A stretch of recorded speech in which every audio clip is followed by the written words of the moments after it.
So welcome, Scott, and Swan is here representing AAC here as the other panelist. I'm gonna turn the microphone to Swan. She will answer your question on community colleges first. Okay, great. Yes, yeah, I think I'm grateful for Scott for asking these questions because there has been some misperception about our stance on things. Just because it's not very much reported about our stance on legacy doesn't mean we support it. We have expressed our opposition to the legacy admission for many times. The problem is that the media have not been reporting our position on that. So people don't know it. They have not heard it from the media. So there is a miscommunication. We do not support legacy admissions. As to community colleges, I actually think, along with public library, they are one of the few great things that America has. It's free, very much open educational resources for people who want to learn. I myself benefited from a lot of community college classes to pursue my interests, like music and various things that I'm very curious about.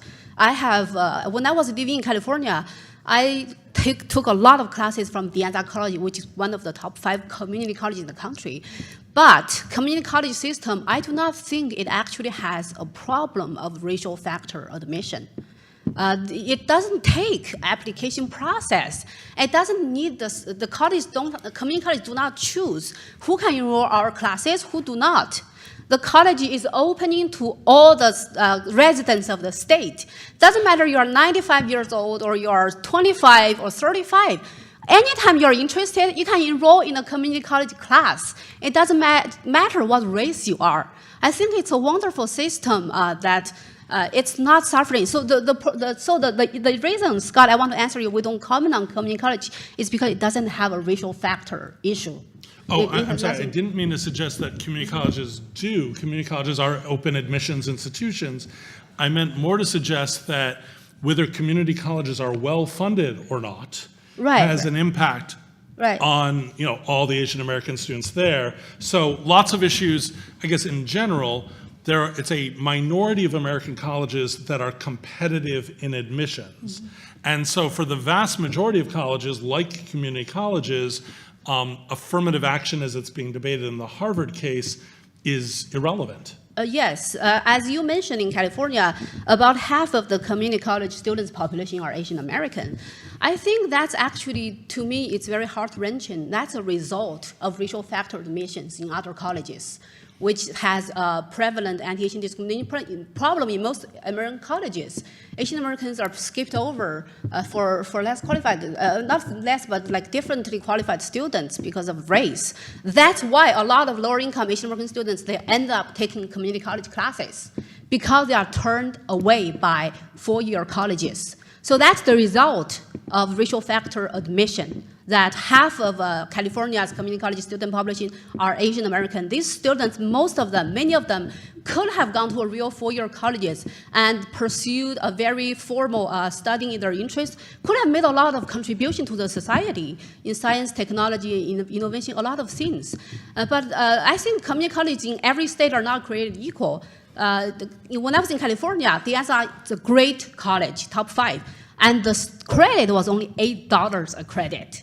But in Massachusetts, where they practice affirmative action, the community colleges are way more expensive, like about $1,000 credit. It's not very much available to lower-income students. What's the difference between these two colleges? There could be many factors, but one factor is California, thanks to Ward, it banned affirmative action in 1996. So that means because of result of that, a lot more funding were given to California community colleges. So they could make higher education more affordable to students from all walks of life. It's only $8. But at Massachusetts, it's $1,000. So yes, funding is a problem, but based on California's experience, actually banning racial factor could bring more funding to community colleges. Thank you, Swan. So circling back to Scott, I have a question. Since you mentioned the media and affirmative action and the Asian American voice as being reported by the media. So my question to you is, what are the social responsibilities of individual members of the press when it comes to present diverse stories and opinions in the area of education? And since you mentioned affirmative action and Asian Americans.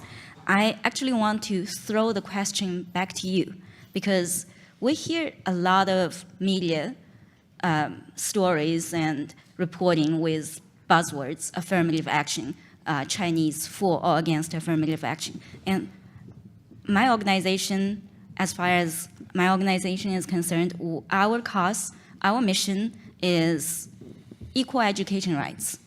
And affirmative action is relatively irrelevant in this cause. So my question, going back to you, is why is the media so fixated on affirmative action? It's an overloaded concept. Why isn't the media more focused on the essence and the practices of education rights? So in terms of what are the responsibilities of the media, to start with your first question, part of it is to listen to people, to come to events, to take calls, to read the emails that you and colleagues send to me, to open our op-ed section, to opinion pieces, and to think about what we've learned. And as I said earlier, part of it is to accept invitations on an equal opportunity basis, which is why I'm here. That listening involves reporting on different kinds of situations in different ways. Now, why is the press generally focused on affirmative action? One is it is truly a hot button issue. People have very strong opinions about it, and journalists naturally go there. Journalists also pay a lot of attention, probably too much attention, to admissions at places like Harvard. It's why is the press obsessed with the current scandal over wealthy parents bribing their kids into college. It's because these are the so-called best institutions. Now, I would say some of the most important admissions stories I've written in recent years concern things like Cal State becoming much more competitive. Part of why more students of all ethnicities are going to community colleges is because Cal State has run out of space, or many of the campuses have run out of space. Same with some of the CUNY four-year institutions that used to be non-competitive and are now competitive. So to me, as a journalist, when Harvard goes from 6% admit rate to 5% admit rate, I really don't care. I don't think it makes much of a difference. When places like Cal State and CUNY that used to have a spot for most students are suddenly competitive, that has more of an impact. And I'm also very interested in advantages of wealth. The reality is most students aren't legacy students, but I believe it's worth focusing on that policy, on the way colleges treat the children of donors, which I've been writing about a lot lately.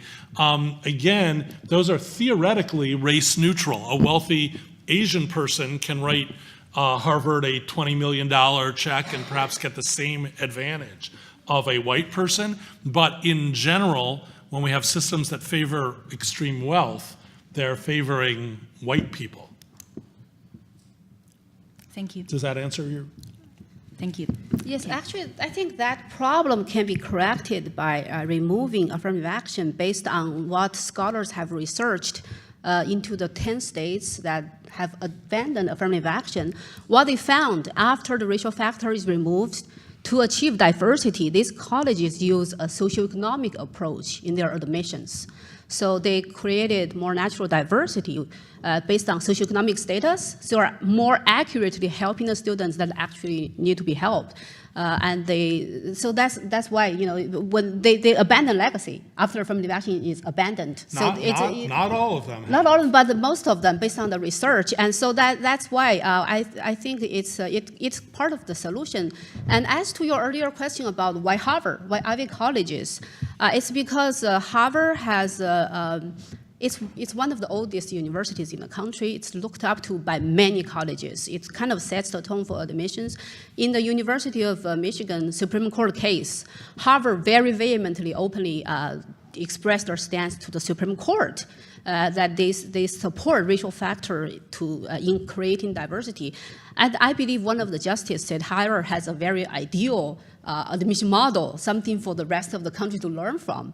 So I think it's very important to examine what this ideal model entails. what kind of process it actually is. But that would be impossible if Harvard doesn't give up their data on admissions. When the Supreme Court Justice said Harvard has an ideal admission model, but that's actually an outsider assumption. He doesn't know what's going on within the black box of Harvard admissions. So thanks to SFA and the DOJ complaint, Scott, so Harvard has turned in 6 years of admission data. And as a journalist, I love that. Yes, because that's I was wonderful. able to write a lot of articles about these issues based on that data. Right. And as a private institution, Harvard wouldn't have to give it out. But I do want to push back on one thing and invite any of you to check our website. The studies of what happened in the states that have abandoned affirmative action, where states voted against it, are a bit more mixed. Now, in Washington State, which you just heard about, the only real impact was at the University of Washington. But if you look at, say, Berkeley and UCLA, they have, since the state passed the initiative, well, actually, I guess it was first UC passed the initiative to ban affirmative action, their Latino enrollments have gone up, but not nearly as much as the Latino population. And if you look at Berkeley and UCLA, the black population is extremely low. Same at the University of Michigan. So through various efforts, there has been progress at diversity since those things passed. And part of it is that I don't think the universities were prepared that they might lose this.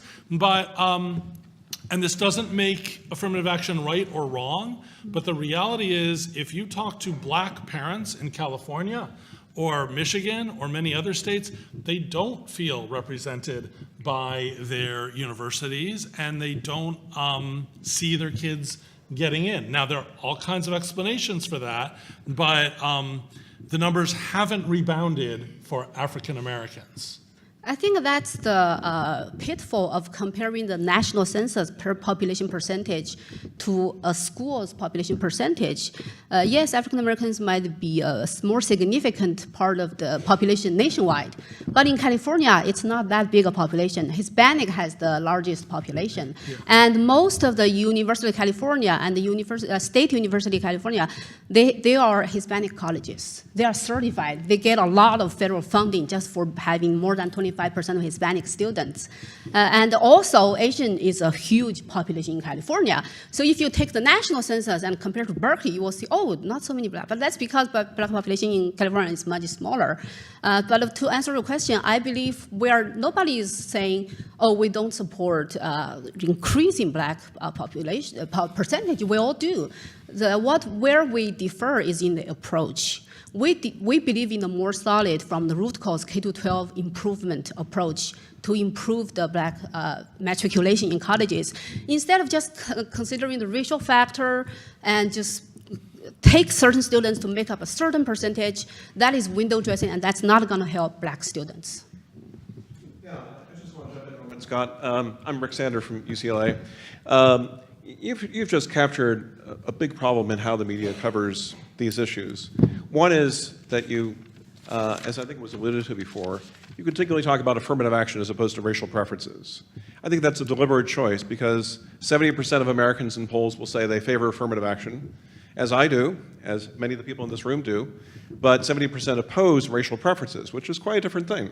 So it's a conscious choice. It's a conscious choice when the media chooses to use the term affirmative action and ignores the widespread opposition to racial preferences. It's a conscious choice when the media ignores the lack of a real relationship in elite schools between socioeconomic status and race, or the fact that the Harvard trial showed that Harvard actually, disfavors low SES African American applicants. Now that's a huge story that was tremendously downplayed by the media. And then you just talked about the UC system and the effects of Prop 209. And it's a terrible distortion because what you focus on is what happened to African American enrollment at Berkeley and UCLA, the two schools that had enormous preferences for African Americans before Prop 209. Half of all the blacks in the entire UC system were concentrated at those two schools before 1998. So of course those enrollments went down because you're now treating people equally. They're going to be more equally distributed across the various campuses. So you ignore that, You ignore the fact that there's a huge difference between who comes in as a freshman and who actually graduates. The graduation numbers are far more equitable than the ones that you're highlighting in terms of what happens to freshman enrollment. That's because students are less mismatched and they're having more successful achievement. You ignore the fact that there's a dramatic improvement in STEM outcomes. So I think a lot of us are very frustrated by the one-sided picture, the essential propaganda that much of the media perpetuates. So I would say a few things. First of all, you're absolutely right that use of language matters. If you look on the most recent story I wrote about the SAT adversity index and why some people think it relates to this debate, I referred to a belief by many that the Supreme Court may, I didn't use either of those phrases, may limit the legal right of colleges to consider race and ethnicity in admissions. So it's not a great headline phrase, I will admit, but it is, to me, actually very accurate. The problem with affirmative action is affirmative action includes many things that I suspect many in this room would not be opposed to. Outreach, encouraging people, study centers, tutoring help, all kinds of things also fall in the rubric of what some call affirmative action. Racial preferences, you're right, it does have a very different view in most of the public, and certainly when I speak to groups that favor affirmative action, I ask them why states that have been given the opportunity to vote, except for Colorado, have voted against the right of colleges to consider race and ethnicity admissions. And states like Washington State, which we just heard referenced, are not known as conservative states. So that is certainly true. At the same time, I would encourage you and others who were applauding you to read a range of my articles. We have drawn attention to the fact that Harvard favors some wealthier groups over non-wealthy groups. We have covered your litigation, your multiple litigations against the UC system. So the problem in this area is, as I said, I was attacked for even setting foot at this meeting by some who accused me of thus being a Trumpy or something, and I reject that. At the same time, I will, next time I'm invited to speak to a group that favors affirmative action, I will accept that invitation as well. And I think it's my job in stories to poke holes in all sides. That's what a good journalist does. And I would encourage you to check out our website, and I think you'll find examples of both. I have been called names by all sides in this debate. Scott, I think I'm hearing maybe an unintentional misconception about affirmative action. You're saying how some colleges favor wealthy population and not favor lower income. But affirmative action does not really mainly favor lower income students. To more accurately help lower income students, you need socioeconomic status approach. And at most of these colleges, affirmative action favor wealthier students. Based on the inside data from Harvard, 70% of the students at Harvard who benefit from so-called affirmative action are wealthy. They are not lower income. They're not poor students. They are wealthy students. So that's why rich black students are actually benefiting from affirmative action, not the poor ones. And the other thing is, affirmative action, yeah, it should. I think it should be socioeconomic status, not based on race, right? I think that we can agree with.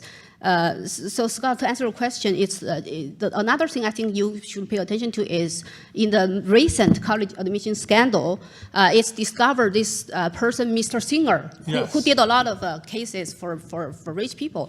One of the approaches he uses to achieve that is using affirmative action. He asks his rich clients to identify themselves as minority, like black or Hispanic or something, and then they use affirmative action to get into these colleges. And that's also related to the athletic admission. He takes money and he has some of them fake being athletes, and they're not. So actually, it's all under the cover of affirmative action. And just to give you an example, again, going back to the term affirmative action, I met recently with a group that supports affirmative action and uses the word, and they urged me to stop calling it the Harvard affirmative action case, because they said what it has shown is discrimination of wealthy whites against poor Asians, and that I should be calling it the Harvard discrimination case. So, these language choices play out all over the place. And yes, we did note what Rick, the latest report about Rick Singer. I mean, he has encouraged students to lie about their disability status, their athletic ability, everything. So that did not surprise me. And it's wrong all around. And I partially agree with the name rich white discriminates against lower income Asian, but I think it's not accurate because it's not just white people who are rich. That itself has some visual stereotypes. Actually, in our country, a lot of the rich people are also Black and Hispanic and Asian and Native American. Anybody can be rich. Socioeconomic class is much more flexible and more free than the racial factor because you cannot change it. But socioeconomic, it's more like income groups. People drift in and out of different income groups all the time. So even in the higher 1% income group, a lot of people are not white. So it's more like wealthier students then discriminate against lower income Asian students. Well, and again, I would encourage, I wrote a few years ago about a really interesting study at the University of Colorado at Boulder, where they used an admission system one year. They sort of modeled a dual track, and one was entirely socioeconomic, not race, and they looked at the results, which got them a lot of the diversity they wanted, not 100%. So again, we're writing about different approaches taken by different universities. And what happens, and we'll be tracking this some more. Yes, and also Vassar College, they abandoned the racial factor approach. They adopted the socioeconomic status approach. They also achieved great diversity, similar to before, but except the students who benefit are mainly lower income students. May I interrupt 1 second? I guess we originally we designed this talk about how media reporting this issue. I think we're somewhat getting into too much in the debate of affirmative action, which we already done early on. So I guess let's switch back to really how media. And I met Scott. We spoke on the phone. We met at least one time. I treated him as a friend. I don't think he's far left, have some political agenda. That's also the reason we invited you here. So I guess people have emotion about this issue, but I don't think it's against yourself. Okay, that's something. Don't take it personal. So I suggest when you move forward with a question on the media, how media treat this reporting instead of get heated debate on the affirmative action. Really, I don't think Scott is defending affirmative action. I really like Scott's very unflinching style of thinking. I think that's what we really need in our journalists. Okay. So, do you want to ask me something else as a journalist? Yes, you have more questions. I have more thorny questions for you. Throw them at me, yes. Okay. I noticed that just in the recent years, within the Asian American community itself, we have sort of a consequentially wide divide between a pro-racial preference group of elite scholars and a burgeoning grassroots movement from coast to coast challenging the status quo. So my question to you is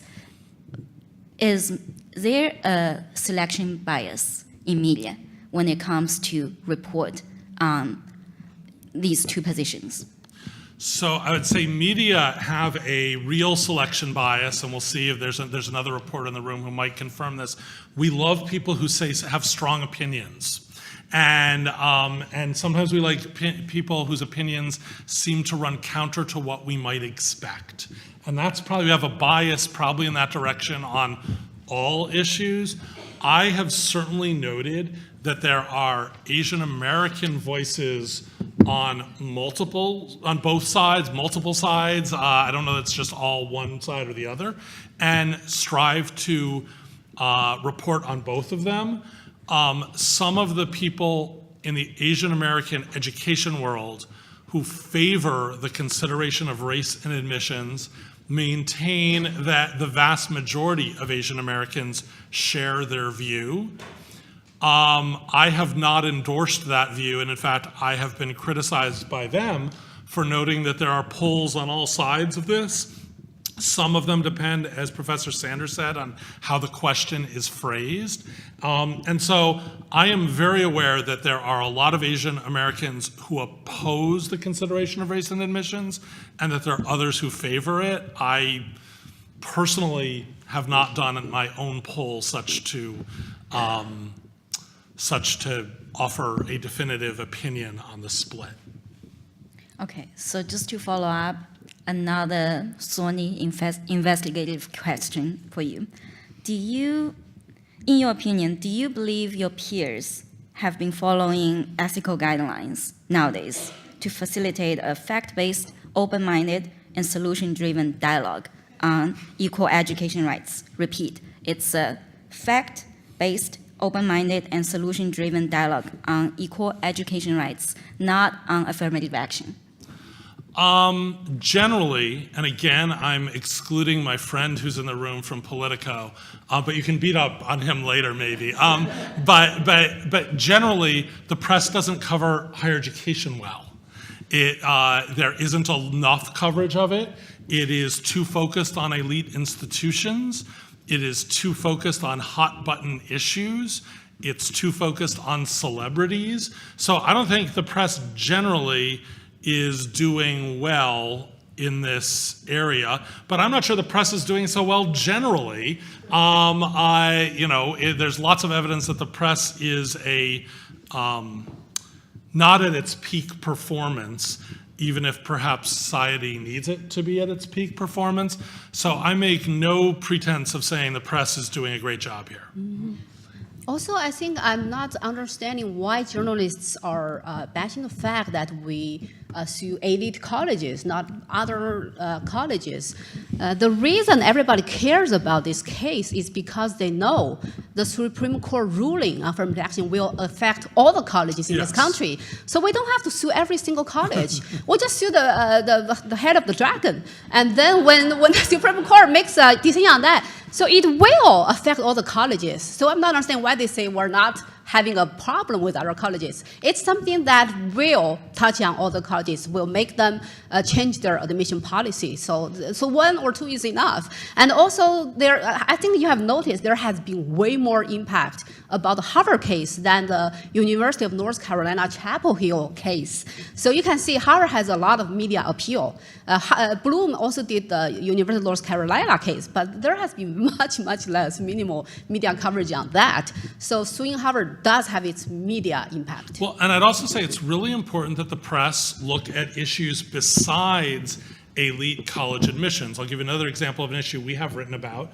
While Asian American students have had great success in American higher education, there aren't a ton of Asian American college presidents. There are some, and their numbers are growing. But we've written about the fact that there appears to be something of a glass ceiling for Asian Americans who are succeeding in higher education, in advancement. That matters too. And so again, I would say, and I'd invite you to look at the stories we've published on that issue. There are issues of equity in higher education matter across the board, in my opinion, not just who gets into Harvard. Yeah, I think there is a difference here. Caring about the racial percentage is not the same as measuring that as a symbol of academic success. We only use a population, the racial percentage at Harvard to make the case to prove anti-Asian discrimination. But that doesn't mean we think the rise of percentage would indicate academic success. That's a different thing. Now, I need to go in 2 minutes. I'll take one more question. But if any of you don't get our news and would like it, if you pull out a business card and pass it forward, I will put you on our list 100% free so you can see what we write. And when you think I mess up, you can email me and tell me why you think I've messed up. But I'll tell you, is there one more difficult question for me as a journalist? Yeah, I think, just one final question. Can I ask you 1 second? Okay, because Assistant Secretary Marcus here, I'm sorry, you may talk later on. So I mentioned earlier on, the root cause, in our opinion, is really a failing K-12 education in too many Black and Hispanic communities, while our media do not hold them accountable. Instead, try to attack merit-based college admission with support. So our publication focuses on higher education. So that is our focus.